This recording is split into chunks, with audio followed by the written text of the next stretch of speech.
Hello and welcome to the Oliveboard. मैं Vijay sir एक बार फिर से स्वागत करता हूं आप सभी का आपके अपने channel olive board SSC and railway exam पे। तो सारे बच्चे आ जाइए। और फिर देखो, एक इम्पॉर्टेंट इन्फॉर्मेशन थी जो आप सभी लोगों तक पहुंचानी थी। इन्फॉर्मेशन क्या थी? कल 10 जनवरी यानी मतलब आपका कल से एग्जाम चालू है। किसका? एसएससी जीडी का।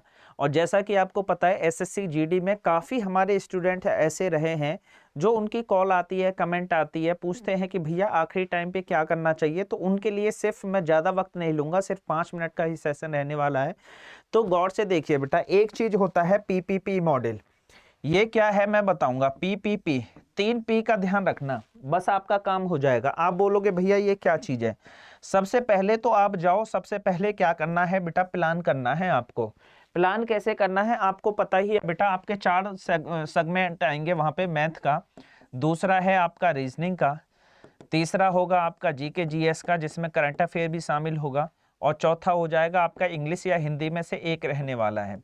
और नंबर ऑफ क्वेश्चन कितने रहने वाले हैं आपको पता ही है। सभी को 20-20 नंबर ऑफ क्वेश्चन रहने वाले हैं। 20 ही आपके इसमें मैथ में, 20 ही आपके रीजनिंग में होने वाले हैं, साथ ही साथ 20 और ये भी आपका क्या रहा होगा 20। अगर मैं मार्क्स की बात करूं तो एक क्वेश्चन 2 नंबर का रहेगा। मतलब ये मार्क्स जो रहेंगे बेटा इसके 40 मार्क्स। ये आपके नंबर ऑफ क्वेश्चन है, क्वेश्चन की संख्या। ये 40, ये भी 40 और ये भी आपका 40 मार्क्स का रहेगा। ये सबको पता है, मैं कुछ नया नहीं बता रहा। जिसमें 1 घंटे का टाइम लिखा मिले, सब कंप्लीट टाइम कितने का मिलने वाला है बेटा? 1 घंटे का। अब इसमें काफी बच्चे क्या करेंगे कि वो अपने खुद से प्लान नहीं करेंगे, मुझे इस सेगमेंट को इतना टाइम देना है, रीजनिंग को इतना देना है, जीके जीएस को इतना देना है। वो क्या करेंगे उसी असमंजस में, मैथ को मान लो दे दिया 40 मिनट, अब 20 मिनट में आगे बाकी के सेगमेंट क्या करोगे? करना क्या है? गौर से सुनना। सबसे पहला काम, जो आपका सेगमेंट अच्छा है ना, जो भी math, reasoning, GK GS, Hindi, English, जो एक करना है दोनों में से कोई भी, जो भी अच्छा है पहले उसको कर डालो। उससे फायदा क्या होगा? कॉन्फिडेंस लेवल बूस्ट हो जाएगा कि हाँ मैं ये पेपर निकाल ले जाऊंगा। अगर क्या होगा, कुछ आप ऐसे कठिन वाले सेगमेंट में फंस गए ना, जैसे मैथ ही आपका कमजोर है, फंस गए, जहां 2-4 क्वेश्चन गलत हुए नहीं, फिर वहां से आपका नेगेटिवनेस चालू हो जाएगा, यार ये तो मेरे क्वेश्चन गलत हो गए, टाइम निकल गया। हड़बड़ा कहते हैं, हड़बड़ा में ना फिर इंसान गलत करता है। तो उस चीज से आपको बचना है, बहुत जल्दबाजी नहीं करनी। जो आता है सबसे पहले उसको करो। और याद रखना, ये जो सेगमेंट है इंग्लिश या हिंदी में से कोई एक करोगे तो ये तो ऐसे हैं, आता है तो टिक मारो, नहीं आता है तो बहुत ज्यादा सोचने की जरूरत नहीं है। आप इनको लिए बैठे रहोगे, 1 घंटे का समय बहुत ज्यादा नहीं होता, ये तुरंत ही ऐसे निकल जाएगा, आपको पता भी नहीं चलेगा। 1 घंटे का बहुत स्पीड से जाने वाला है, तो इस चीज का पहले ही प्लान करके जाओ। मैथ में मुझे 15 मिनट देनी है, रीजनिंग में मुझे 10 मिनट, ये प्लान अभी से स्टार्ट हो जाना चाहिए। 60 मिनट का प्लान बना लो, 15 मिनट इसे देनी है, 15 मिनट इसे, 10 इसे, 10 इसे, इस टाइप से आप अपने हिसाब से इसको बना सकते हो। मैं नहीं बताऊंगा क्योंकि स्टूडेंट वाइज ये डिपेंड करता है। कुछ बच्चे मैथ बहुत जल्दी कर लेंगे, कुछ को थोड़ा टाइम लगेगा, तो ये स्ट्रेटजी आपकी अपनी खुद की होनी चाहिए। साथ ही साथ मैं अगर बात करूं, दूसरा है आपका प्रिपेयर। प्रिपेयर मतलब प्लान तो आपने बना लिया कि ये करेंगे ये करेंगे, फिर आप अपने आप को प्रिपेयर भी कर लो। भाई कुछ भी हो, ये निकालना ही है, मैं तैयार हूं, आने दो, मेरे हथियार तैयार हैं, मैं लड़ाई के लिए तैयार हूं।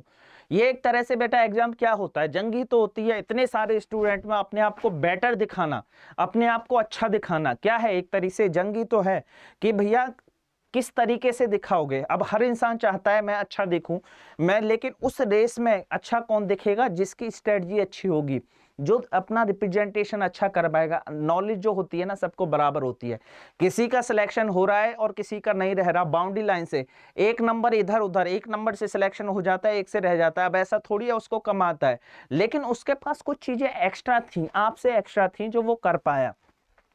तीसरा मैं, एक पॉइंट है आपका परफॉर्म। परफॉर्म क्या है भैया? सबसे पहले आपने अपने दिमाग में प्लान कर लिया, भाई ये चीजें ऐसी ऐसी होनी है। उसके बाद प्रिपेयर कर लिया, इसके लिए क्या चीज की जरूरत पड़ेगी। मान लीजिए रीजनिंग है, ठीक है, रीजनिंग मेरा अच्छे से आता है, ये सेगमेंट रीजनिंग में भी आपका सब सेगमेंट होगा ना भाई। सिटिंग अरेंजमेंट पहले करोगे या कुछ अपने आप को मूड में सेट है कि सिटिंग अरेंजमेंट आएगा तो ऐसे कर देंगे, ये कर लेंगे। सबसे लास्ट में आता है परफॉर्म। अब इसमें ना बताने वाली कोई बात नहीं है, क्योंकि बेटा बताने के लिए तो हम पिछले 3 महीने से आपको ये चीजें बता ही रहे हैं। अब तो साबित करना है कि इसमें आप क्या साबित कर पाते हो, अपने आप को बेटर कैसे। एक जो मेन पॉइंट है वो मैं आपको बताऊंगा, और वो पॉइंट क्या है गौर से समझना, नेगेटिव मार्किंग। ये समझ लेना बेटा, ये ऐसा हथियार है कि ये ना होता सबके पास है, लेकिन यूज इसको बहुत कम लोग करते हैं। नेगेटिव मार्किंग, आधा जीरो, पिछली बार तक 0.25 था, लेकिन अभी 0.5 है, जिसे हम आधा भी बोलते हैं। मतलब अगर आपने 2 क्वेश्चन गलत कर दिए तो आपका एक वो सही को भी लेके चले जाएगा। मान लीजिए 2 क्वेश्चन आपने गलत किए तो वो तो जाएगा, साथ में एक सही को भी 3 क्वेश्चन लेके चले गए। कहने का मतलब इतना सा है, नेगेटिव मार्किंग तो करनी ही नहीं है भैया, बिल्कुल मत करना। अगर आपको लग रहा है ना कि बहुत ज्यादा, मतलब 80% चांसेस लग रहे हैं आपको 80% की ये आंसर है, बहुत ज्यादा, और वो भी 1-2 क्वेश्चन पे, अगर उससे ज्यादा कर रहे हो तो फिर दिक्कत वाली बात है। 1-2 क्वेश्चन पे रिस्क ले सकते हो, 80% चांस है कि ये ऑप्शन हो सकता है।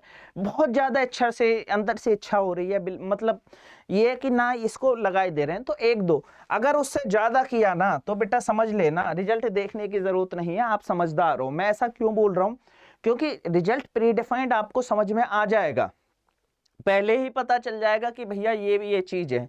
तो बहुत चीजें हैं, सिस्टमेटिक तरीके से अपने दिमाग में रिलैक्स होके, अब हड़बड़ाबाजी मत करना। अब कोई कि रात में, अब बहुत सारे बच्चे ऐसे करेंगे, रात भर पढ़ेंगे कि ये छूट गया, वो छूट गया। जो कर लिया मोर देन सफिशिएंट है, आपने ईमानदारी से काम किया है, घबराने की जरूरत नहीं है।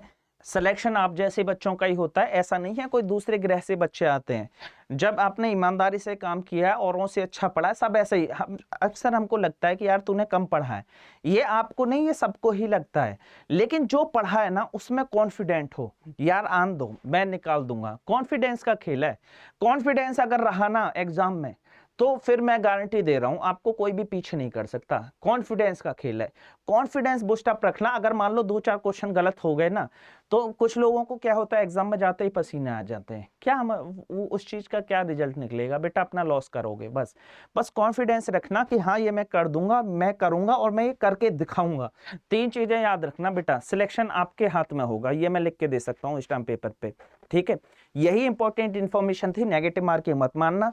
टाइम सिलेक्शन अपने हिसाब से हर सेगमेंट का कर लेना, जितना पढ़ लिया है उतना काफी है। जिन बच्चों का बाद में एग्जाम है उनके लिए हम लोग एनालिसिस वगैरह भी कराएंगे, अगर जरूरत पड़ेगी तो स्पेशल क्लास भी लगवा देंगे, हर सब्जेक्ट की अलग अलग क्लास लगा देंगे, ठीक है।